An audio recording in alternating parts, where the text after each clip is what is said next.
হঠাৎ ঘুম থেকে উঠে দেখি আমি আর নেই। ঘরের চারদিক অস্বাভাবিক নীরব। জানালার পর্দা থেমে গেছে, বাতাস থেমে গেছে, এমনকি আমার বুকের দুঃখুকানিও থেমে গেছে।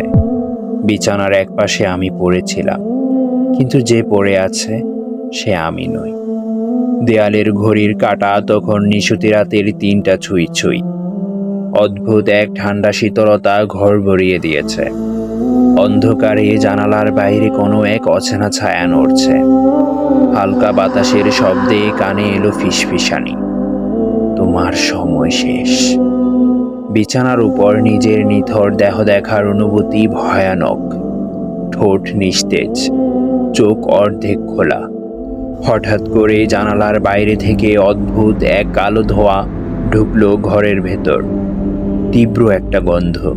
মনে হলো হাজার বছরের পুরনো কবরের মাটি যেন কেউ ছড়িয়ে দিচ্ছে। একটা অচেনা অন্ধকার সত্তা ধীরে ধীরে আমার দিকে এগিয়ে এলো। তার কণ্ঠ যেন হাজার বছরের পুরনো, কর্কশ আর ছায়াময়। হিসেবের খাতা খুলে ফেলো, আজ রাতেই তোকে নিয়ে যাওয়া হবে। ঘরের দেয়ালে অদ্ভুত ছায়া নড়ছে। দেয়ালের ঘড়িটাও হঠাৎ বন্ধ হয়ে গেল। কারো অদৃশ্য হাত যেন আমার জান্নাত জাহান্নামের আমলনামা উল্টাতে লাগলো। মাথার উপর এক শীতল বাতাস, বুকটা হিম হয়ে এলো। আমি প্রাণপণে চিৎকার করতে চাইলাম, গলা দিয়ে কোনো শব্দ বের হলো না।